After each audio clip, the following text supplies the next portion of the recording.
하나님께서 우리에게 주시는 말씀은 마가복음 말씀 16장 19절입니다.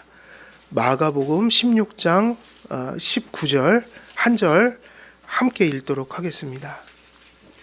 16장 19절 함께 읽겠습니다.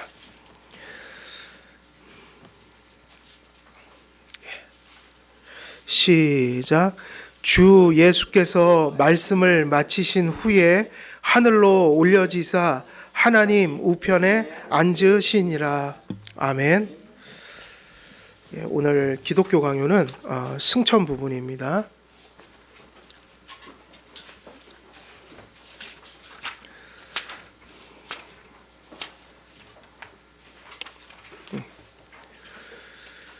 자, 우리 승천 부분이 312페이지죠. 두 번째 문단부터 저희가 지난번에 거기까지 했죠. 첫 번째 문단까지 했죠. 312페이지. 그래서 승천 들어갈 차례입니다. 부활 맞췄죠? 맞췄습니다. 이제 승천 들어갑니다. 그래서 우리가 지금 보고 있는 이 부분들은 사도 신경을 지금 순서를 따라서 해설을 칼빈이 하고 있어요. 그래서 부활을 마치고 이제 승천으로 들어가는데, 승천은 부활과 매우 긴밀하게 연관되어 있습니다. 그랬어요. 그러니까 그리스도께서 비천한 지상 생활과 십자가의 수치를 벗어버리고 부활하심으로써 영광과 권능을 더욱 완전히 나타내기 시작하셨다. 그래서 주님의 이 구속 사건이라는 것은 낮아지시는 단계가 있었고 다시 올라가는 단계가 있는데, 이 승귀라고 하는 거, 올라가는 단계는 어디로부터 시작한다고 볼 수 있어요? 부활이요, 부활. 그죠? 거기서부터는 다시 이제 영광이에요. 여기서부터는 영광으로 가는 것이고 높여지시는 어떤 사역이에요. 그런데 이 예수님께서 부활하시고 부활하신 그분이 그냥 부활하신 채로 끝난 것이 아니라 부활하신 몸으로 어떤 일을 하신 거죠? 부활하신 몸으로 무슨 일을 또 하셨어요? 승천이다. 올라가셨다. 그럼 이 승천하셨다는 것이 사도신경 외울 때 하나님 우편에 오르시고 앉으시고 이렇게 우리가 외우고 있지만, 그게 올라갔다는 의미를 어떻게 봐야지 맞는 거죠? 올라갔다는 걸 자꾸 공간적으로만 이해하면 안 된다. 올라갔다는 것은 권능이에요. 그러니까 높아지심이라는 것이 단지 땅에 있다가 몇 미터 올라가시거나 더 높은 곳으로 올라가셨다 이런 개념이 아니라, 이것은 주님의 영광과 권능의 차원에서 올라가셨다는 말이에요. 그러니까 높아지셨다. 그래서 이 승귀하시고 즉위하시는 순간은 승천의 순간이었습니다. 그리스도의 나라에 실제로 창건된 것이 승천의 순간이었습니다. 그래서 예수님이 부활하셨지만 예수님께서 무슨 말씀을 하셨어요? 이 부활하기 직전에 제자들이 예수님이 승천하신다고 내가 떠나가야 한다 이렇게 하니까 제자들은 어떤 감정을 느꼈습니까? 내가 떠나가야 된다 얘기하셨잖아요. 그럼 예수님이 뭐라고 말씀하셨어요? 요한복음 같은 데 나오죠. 제자들은 좋아하지 않았어요. 왜냐하면 부활하셨죠. 얼마나 좋아요. 그러면 육신적으로 옆에 딱 있기를 원하신 거예요. 제자들은. 그런데 예수님은 뭐라고 말씀하셨어요? 내가 떠나가야 한다. 그거는 승천해야 한다. 올라가야 한다. 그 이유가 뭐냐면 이 말씀이 되게 중요해요. 내가 올라가는 것이 너희에게 뭐하다? 더 유익하다. 그러면 승천은 우리가 어떻게 이해해야 되냐면, 승천 자체가 이게 구속의 사건이에요. 그러니까 승천이 우리가 구원받는 일을 위해서 승천하신 거예요. 그러니까 우리가 사도신경을 이렇게 외우든 그걸 공부하든 그 내용을 볼 때 항상 죽으시고 부활하시고 승천하시고 하나님 우편에 오르셔서 마지막에 했던 것이 성령을 보내셨다. 그러면 이 주님의 행동 하나하나가 그냥 주님이 행동한 걸 넘어서서 그것이 우리의 구원과 밀접한 관계가 있다. 그러니까 그 주님의 승천이 우리의 구원에 직결되어 있는 행동인 거예요. 그러니까 철저히 누구를 위한 행동이에요? 성도들과 교회를 위한 행동이었다. 그래서 그리스도께서 우리를 육체적으로 떠나심으로써 우리에게 더욱 유익하게 되었습니다. 왜 떠나는 게 유익하다고 얘기했을까요? 왜 떠나는 게 유익했을까요? 육신적으로 그냥 계신 거하고 하나님 나라로 가서 떠나시는 게 왜 그것보다 더 유익했느냐?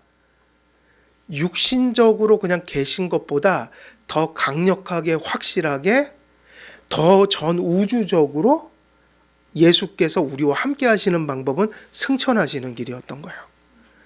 그러니까 우리에게 더욱더 함께 하시기 위해서 떠나신 거예요. 육신으로만 이 땅에 계셨다면은 육신의 제약들이 있을 거 아니에요? 그런데 예수님께서 하나님 우편에 오르셔서 두 가지 일이 벌어진 거죠. 하나는 뭐예요? 권능과 영광을 받으셨다. 그러니까 엄청나게 높아지셨다. 그리고 그 높아지신 분이 우리와 함께 할 때 육체적으로 그냥 함께 하시는 게 아니라 오르심으로, 하나님 우편에 오르심으로. 근데 이게 중요하죠. 누굴 보내셨어요? 성령. 그 얘기가 무슨 얘기냐면 주님은 떠나신 게 아니라 더 가까이 오신 거예요. 더 효과적으로 같이 해주고 계신 거예요.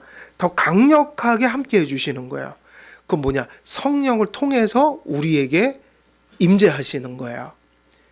그래서 칼빈은 오전에도 얘기했지만 성령이 이 땅에 오신 목적이 누구와 누구를 연합시키는 띠라고 그랬어요. 하나님 혹은 예수님과 우리를 연합시키는 띠였다. 그리고 다른 곳에 보면 그 성령은 예수 그리스도와 그분에 속한 모든 것들이 우리에게 오는 도관이다 그랬어요. 관이다. 그러니까 모든 것이 이 구원이라는 것이 성취된 의미에서 우리에게 이제 온전하게 임하는 길은 이 모든 주님의 행동들을 통해서 이렇게 오게 된 것이니까 예수님의 승천이 없었다면 지금 이 신약의 교회, 오늘날의 성도들의 이러한 누림이 있을 수가 없었다. 그 승천을 그런 관점으로 바라보는 게 되게 중요한 거예요. 승천, 주님이 오르셨대 이게 아니라 주님이 오르신 것이 우리에게 얼마나 중대한 효과를 가져왔는지, 어떤 유익을 가져왔는지. 그래서 주님의 승천을 떠올리면 우리의 구원이 떠올라야 되는 거예요. 그래서 사도신경을 우리가 고백하는 겁니다.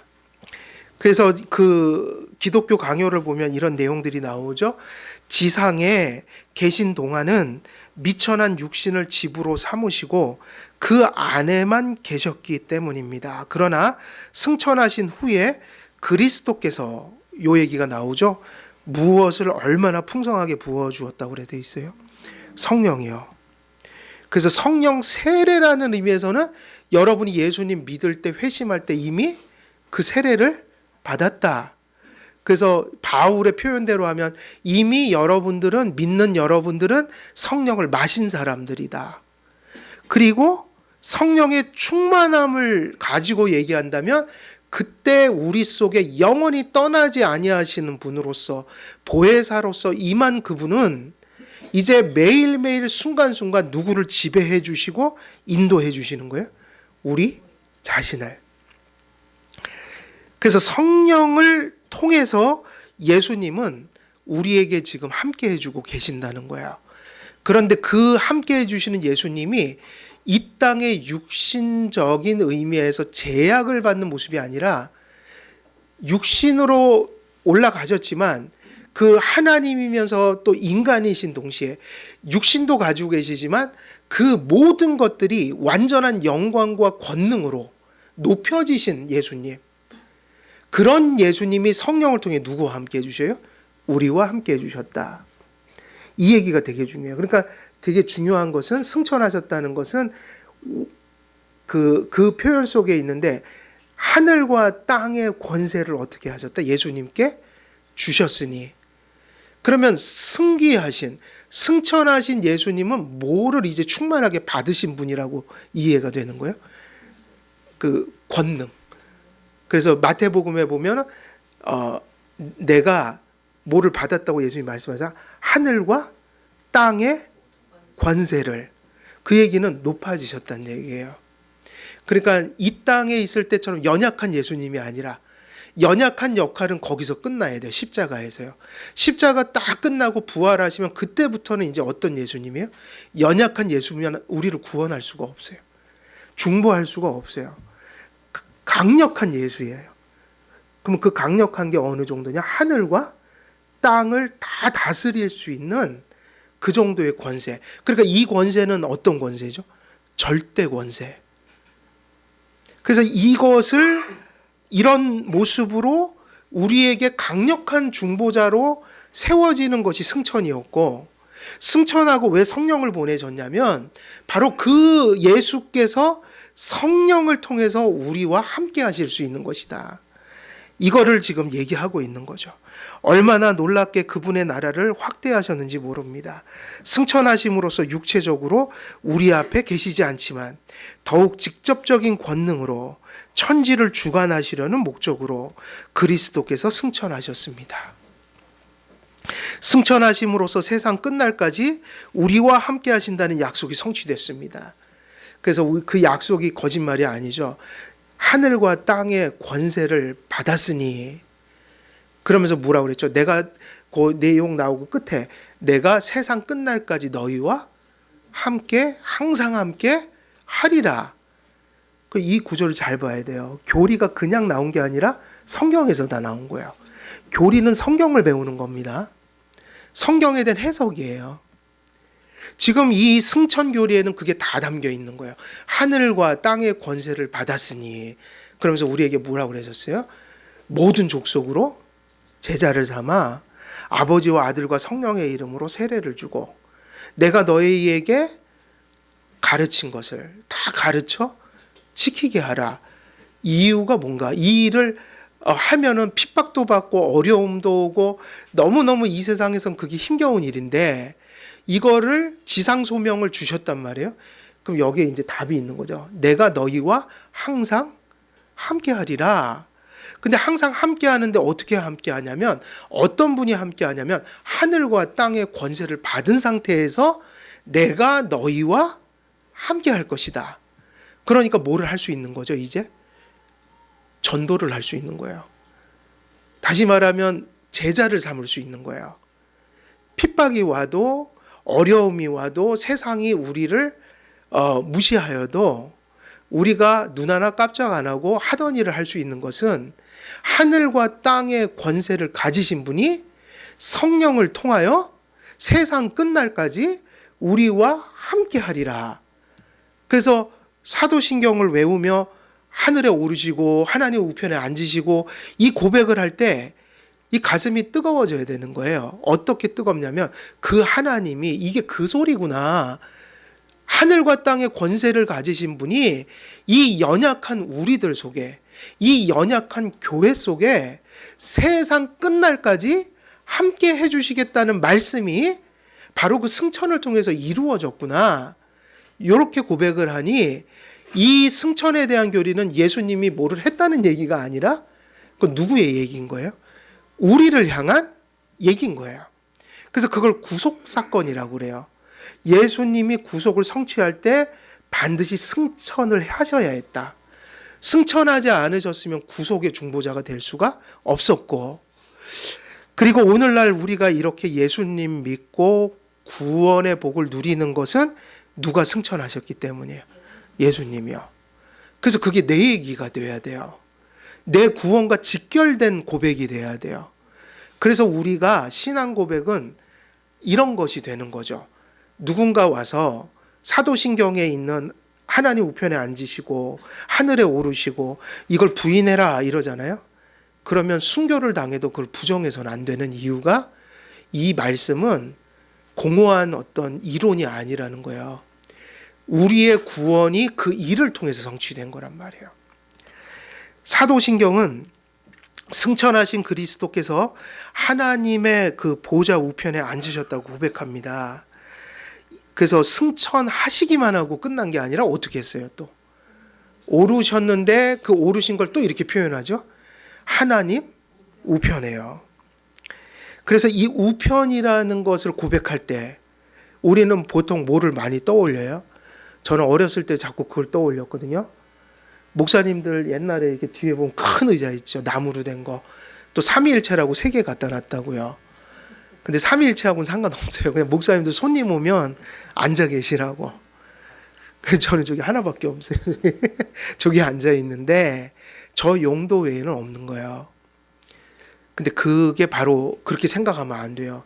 예수님이 무슨 의자에 앉으셨겠냔 말이에요. 여러분 성부 하나님이 육체셔요, 영이셔요.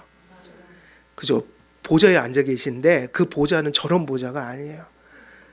그러니까 그거를 장소적 의미로 이해하면 안 된다. 이것은 권능을 의미하는 거예요. 권위, 권세, 왕권.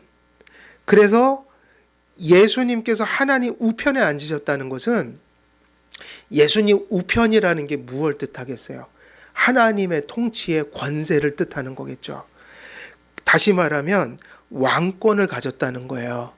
그래서 교회와 세상과 온 우주의 주권자. 이게 누구신 거예요? 삼위일체 하나님인데 예수님은 중보자로서 낮아진 적이 있으니까 높아지셔야 된단 말이에요. 그래서 올랐다라는 것은 아까 그 말씀이 그대로 적용이 되죠. 하늘과 땅의 권세를 받으셨다. 그래서 우리를 중보하시는 대제사장은 무능한 제사장이 아니에요. 이 땅에서 고난받고 조롱을 받고 사람들에게 욕을 먹고 또 때리시면 매맞고 심지어는 사람들이 죽이시니 어린 양처럼 그렇게 연약한 존재로서 죽으셨잖아요. 근데 이 죽음이 대속의 죽음이므로 부활하셨다. 근데 이 다음부터는 이제는 그런 연약한 사역이 아니라 성취하여 이제는 오히려 세상을 주관하고 심판하는 입장에 서게 된 거예요. 그래서 이제 그 예수를 거스리는 것은 심판자를 거스리는 것과 마찬가지예요. 우리가 대제사장이 되셨다고 할 때 이 교회는 어디에 세워져 있고 성도님들은 지금 어디에서 살아가고 있나요? 이 세상이잖아요. 그럼 이 세상은 지금 아직 무슨 역사가 일어나고 있는 곳이에요? 3대 역사라고 하잖아요. 죽음과 사망과 마귀와 그리고 마귀, 죽음, 그 다음에 또 뭐죠? 죄, 마귀, 죽음. 네. 이 3대 영향력 속에 있단 말이에요. 교회도 어디에 세워져 있어요? 교회도 어디 세워져 있어요? 교회도 이 세상 속에 세워져 있다. 교회도 이 세상 속에 세워져 있으니 이 교회의 운명은 누구에게 달린 걸까요? 그건 예수님께 달렸죠. 그래서 이 교리가 중요해요. 주님이 연약한 자로서 중보자로 계속 계시면 이 3대 역사가 일어나고 있는 지상에 세워진 교회는 당장에 허물어지고 말아요. 그냥 끝장이 나버리는 거예요. 성도의 삶도 마찬가지예요. 우리들이 지금 이 땅을 살아갈 때 우리는 연약한 자로서 살아가고 있고 아직 여죄를 품은 자로서 살아가고 있다. 근데 우리의 중보자가 강력한 능력으로 서 계시지 않으면 우리를 책임져 줄 사람이 없는 거예요. 그러니 우리를 중보하시는 그 중보자는 어디에 나오는 중보자야 되냐면 히브리서에 나오는 그런 제사장이어야 돼요. 완벽한 제사장이요. 모든 권세를 이제 가지고 높아지신 제사장이다. 왜냐하면 교회를 지키신다는 것은 세상을 제어할 수 있는 분만이 이 일을 할 수가 있다는 얘기예요. 왜냐? 교회가 어디에 세워져 있으니까. 세상에. 세속의 물결은 지금 막 가고 있어요. 그래서 지금 별의별 일이 다 일어나고 있어요. 죄도 일어나고 마귀도 역사하고 죽음의 역사도 일어나고 있다. 지금 세상의 세속사는 그렇게 흘러가고 있는데 중요한 것은 하나님께서 우리에게 중보자를 주셨는데 하나님이 아무리 권능이 있어도 중보자가 없으면 하나님의 도움을 받을 수가 없는데 이 중보자가 연약한 자요. 세상에서 무슨 일이 일어나면 그냥 그걸 보고만 있어야 되는 연약한 존재라면 그 중보자가 우리의 구원을 성취할 수가 없다. 그럼 어느 정도까지 올라가셔야 되냐면 세상에서 별의별 일이 벌어져도 그걸 당신의 뜻 가운데 통제해 갈 수 있는 분이셔야 돼요. 그래서 그거를 믿고 우리가 지금 사는 거예요. 우리가 지금 여기서 역경을 당할 때도 있고 질병이 올 수도 있고 죽음이 다가올 수도 있고 유혹이 다가올 수도 있고 우리가 사는 인생사 자체가 되게 험악하단 말이에요. 그런데 우리가 여기서 안심하는 이유는 그 모든 것들이 일어나고 있지만 마귀나 어둠의 뜻대로 일어나지 않고 결국 하나님의 자녀들은 모든 것이 합력하여 선을 이루도록 이끌어 가신다. 그거는 무엇을 초월한 권능이어야지만 되는 거예요. 세상을, 마귀를, 죽음을 뭐 이런 것들을 넘어선 능력이어야 된단 말이에요. 그러니까 우리를 중보할 수 있는 분은 이제 그것이 필연적으로 따라올 수밖에 없어요. 하늘과 땅의 권세를 가지신 분만이 교회를 지켜갈 수 있다. 교회를 인도해 갈 수 있다. 그러니까는 세상보다 높아야 하고 세상을 통제할 수 있는 분이어야 하고 결국 보이는 것과 보이지 않는 모든 것들을 주관할 수 있는 권능을 가진 분만이 우리를 효과적으로 중보할 수 있다. 그래서 이런 의미에서 누가 승천을 해야만 하는 거예요? 예수님이요. 그리고 더군다나 그 표현까지 쓴 거예요. 누구 우편에 앉아야 한다? 하나님 우편에. 이유가 뭐냐면 강력해야 되기 때문이에요. 우리가 강력하다는 건 단지 상대적인 힘이 아니라 온 우주 역사를 당신의 주권대로 다스려 가시는 분이란 말이에요. 이것이 바로 그 말씀에 담겨 있는 뜻이에요. 모든 일들이 일어나지만 그게 다 합력해서 누구의 뜻대로 갈 거라는 거예요. 하나님 뜻대로 갈 것이다.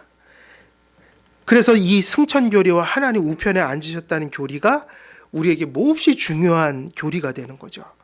하나님께서 그리스도 안에서 영광을 받으시며 그리스도를 통해서 통치하시기를 원하셨기 때문에 그리스도께서 하나님 우편에 재위하시게 되셨습니다. 이것을 달리 표현하면 그리스도께서 천지에 대한 주권을 받으시며 위임된 정권을 엄숙히 장악하시고 차지하셨다는 의미입니다. 그래서 우리가 보통 구원을 어떤 말로 표현하죠? 우리 안에 거듭남이 일어나고 성화가 일어나고 칭의가 일어나고 하나님께서 우리를 끊임없이 견인해 가시는 이 땅에서의 역사, 그리고 그들을 이제 언젠가 완전하게 만드실 것이다. 그럼 이것을 다 뭐라고 얘기를 하냔 말이에요. 통틀어서 이것을 하나님 나라라고 하는 거예요. 하나님 나라는 죽어서 우리가 갈 곳이기도 하지만 그 하나님 나라는 지금도 있어요, 없어요? 있죠. 그 이유가 뭐냐면 지금 우리 안에서 그분이 중보자가 되어 우리를 그렇게 다스리고 계시니 우리 안에 무슨 통치가 임하고 있냐면 구원의 통치, 구속의 통치가 일어나고 있다. 그래서 그걸 가리켜 하나님 나라라고 한다. 그래서 우리가 이런 게 다 하나님 나라라고 볼 수 있어요. 믿음이 없던 자에게 믿음이 일어나고 회개 안 했던 사람이 삶을 돌이키고 그들이 그 믿음 안에서 칭의하시는 은혜를 경험하고 용서받는 은혜, 그리고 거룩하게 변화돼가는 은혜를 경험하고 삶 속에서 끊임없이 우리의 손을 붙들어 쓰러질 때쯤 하면 또 이렇게 견인의 은혜, 우리를 견디게 하시고 인내하게 하시고 끌어가시는 그 하나님의 놀라운 그 붙들어 주심이 삶 속에서 경험될 때 예수 그리스도의 중보의 통치가 가슴 속에서 지금 일어나고 있다. 그래서 우리가 이런 것을 가리켜 꼭 장소만이 아니라 지금 구원을 통해서 통치하고 계신 이것을 하나님 나라라고 부르는 거죠. 그래서 예수께서 나와 말씀하여 이르시되 하늘과 땅에 뭐를 내게 주셨으니 모든 권세를요. 이 모든 권세라는 건 우주적인 것이고 구원적인 것이고 신적인 것이에요. 그래서 이것을 벗어날 수 있는 그 어떤 것도 존재하지 않아요. 하나님이 오른손으로 예수를 높이심에 그가 약속하신 성령을 아버지께 받아서 너희 보고 듣는 이것을 부어주셨느니라. 예수께서 하나님 우편에 권세를 가졌을 때 제일 먼저 한 일이 뭐죠?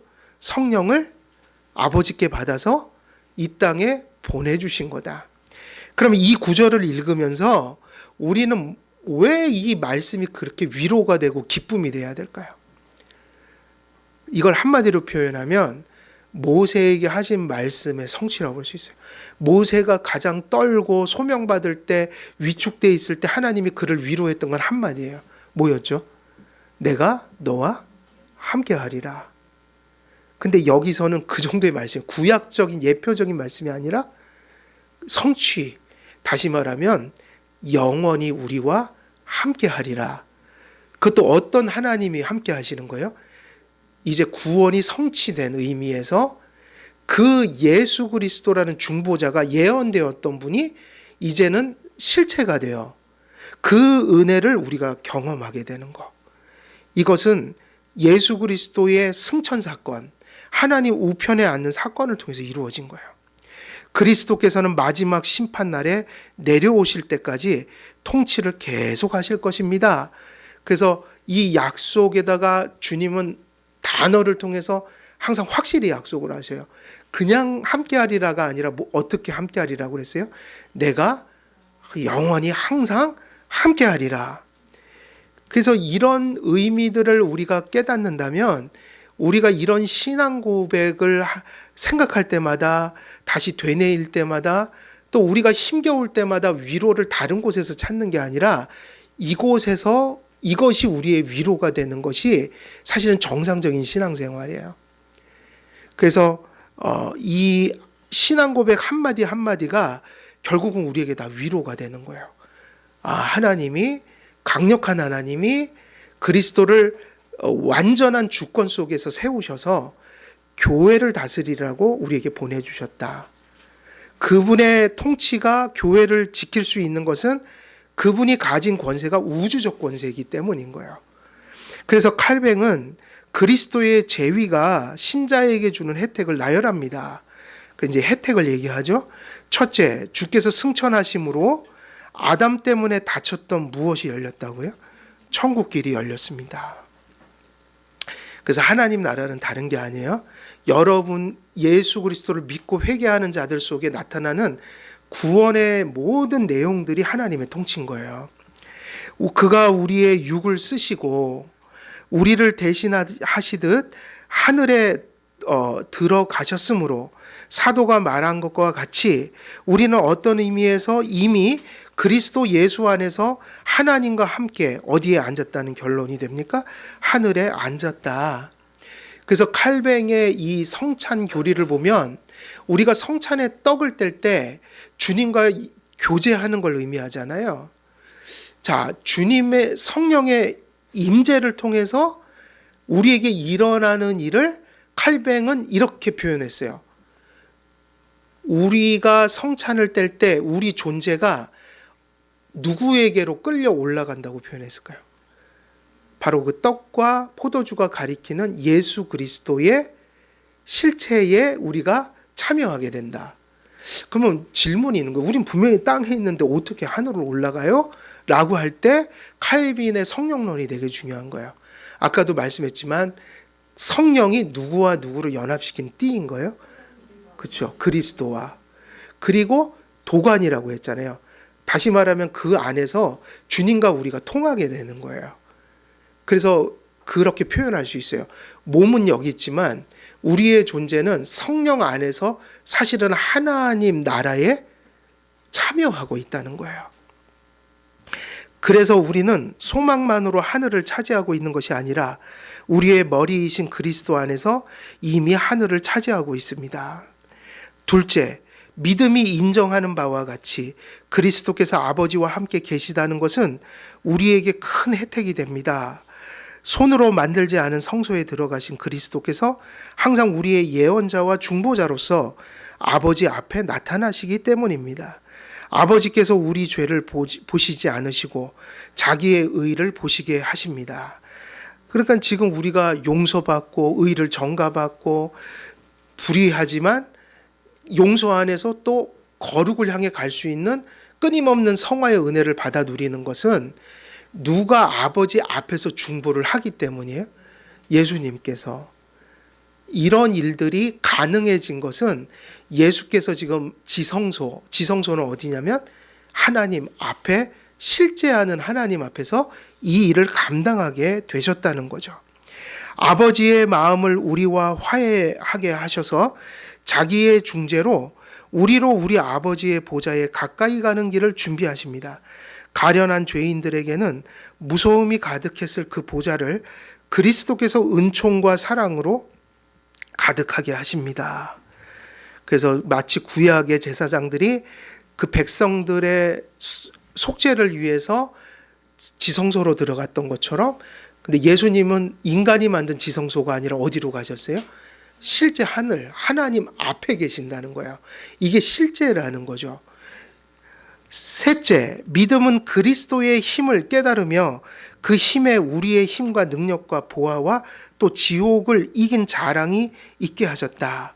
원수들의 것을 빼앗아 자기 백성을 풍성하게 만드시며 그들에게 매일 영적 보화를 아낌없이 부어주십니다. 그러므로 그는 하늘에 앉으시사 우리에게 자기의 권능을 주입하셔서 우리를 영적 생명으로 살리시며 성령으로 우리를 성결케 하시며 각종 은사로 교회를 장식하시며 교회가 해를 받지 않고 안전하도록 보호하시며 그의 십자가와 우리의 구원에 반대하여 날뛰는 원수들을 그의 강한 손으로 억제하십니다.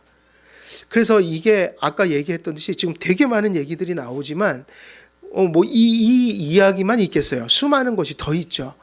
근데 여기서 얘기하는 핵심이 그 부분이에요. 교회는 분명히 지상에 세워져 있고 완전해지기 전까지는 우리는 연약한 삶을 살 수밖에 없는데 세상보다 약한 중보자는 우리를 건져낼 수가 없어요. 우리를 지켜줄 수가 없어요. 그러니까 예수께서는 어느 정도의 권능을 갖게 됐냐면 온 우주를 컨트롤하시는, 그걸 다스리시는, 그리고 어떤 것도 하나님의 주권을, 예수의 주권을 벗어나서 발생할 수 없을 정도의 강력한 주권을 가지심으로, 다시 말하면 세상 속에서 어떤 일이 벌어지더라도, 세상 속에서 어떤 어둠이 역사하더라도 그것 위에서 그것들을 제어할 수 있는 그런 권능을 가지신 분으로서 무슨 역할을 하는 거예요? 중보하고 계시다. 그래서 우리가 이 얘기는 되게 결과적으로는 되게 중요한 얘기예요. 무능한 중보자는 아무것도 할 수가 없고 교회를 잠시라도 지켜줄 수가 없다. 예수님은 그런 연약한 중보자가 아니시다. 강력한 중보자다.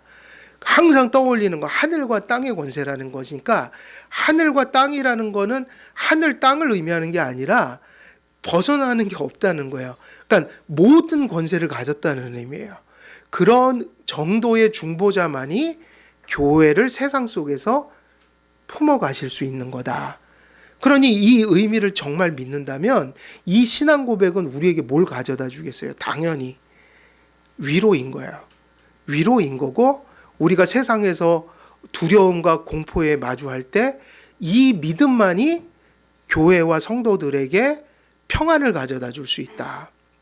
그래서 교회가 해를 받지 않고 안전하도록 보호하시며 그의 십자가와 우리의 구원에 반대하여 날뛰는 원수들을 그의 강한 손으로 억제하십니다. 그리고 천지의 모든 권한을 잡고 계십니다.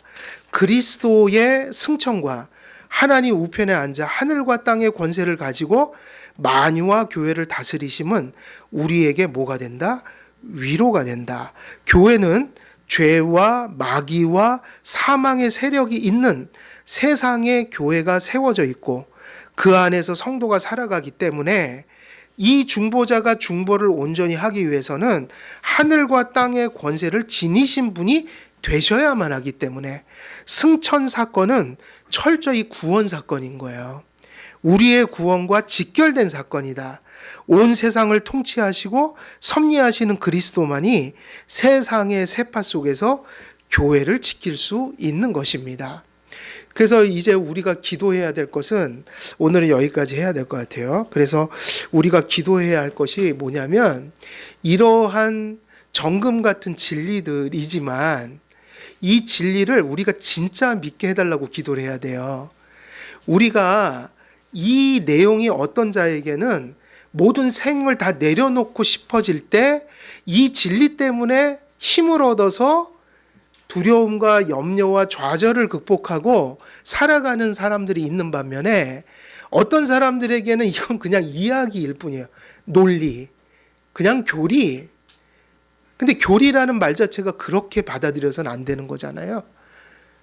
이 말씀은 실제를 얘기하고 있는 것이고 실제로 우리 구원은 이걸 떠나서 존재할 수가 없었던 것들이에요. 다시 말하면 우리가 이 교리에서 얘기하고 있는 예수님의 이 구원 성취 사건을 향유할 수 있는 믿음을 가져야 한다. 그리고 실제로 모든 난관과 어려움 속에서 세상의 어떤 것으로 위로가 되는 것이 아니라 이 진리 속에서 내 현실의 문제들이 위로로서 이렇게 대처될 수 있는 진리여야 한다. 그러니까 우리가 이 진리를 그렇게 받아들이는 것이 과제인 거예요. 그래서 전에 키에르케고르라는 분이 그 얘기를 했대잖아요. 하도 그 시대는 철학을 많이 가르치는 시대니까 뭐 대학 가서 계속 얘기 들으면 맨날 하는 소리가 진리. 철학자들이 헤겔 같은 사람도 뭐 정반합하면서 변증법 갖고 진리는 이것이다. 진리는 이것이다. 근데 그 시대에 많은 사람들이 좌절하고 살았어요. 왜냐하면 철학적 진리에는 위로가 없어요. 머리만 복잡하게 만들어 놓는단 말이에요. 그러니까 키에르케고르라는 사람이 질문을 던진 거예요. 도대체 진리는 뭘까요? 다 진리라고 얘기하는데 진리를 붙든 사람들이 왜 저렇게 살아갈까요? 라고 질문을 던졌을 때 그 사람이 나름대로의 답은 그거였어요. 진짜 진리를 믿는 사람은 어떤 사람들이냐? 진리가 뭐냐 그러면 진리는 그것을 위해 죽거나 살 수 있는 거예요. 그러니까 죽고 사는 것이 진리인 거예요.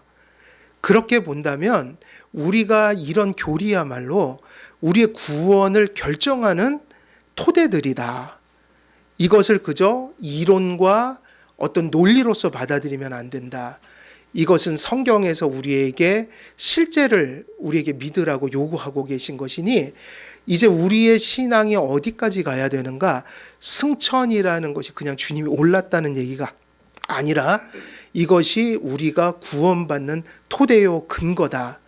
그래서 우리가 이 험한 세상 속에서 위로를 얻을 수 있는 길은 지극히 승기하시고 강력해지신 그 중보자께서 험한 세상에서 험한 세속의 역사를 뛰어넘어서 그것들을 지금 손으로 제어하고 계신 그 모습들을 생각하면서 우리가 어떤 힘을 얻고 위로를 얻고 또 가던 길을 계속 갈 수 있는 우리가 그렇게 가는 이유가 예수님께 있어야 한다.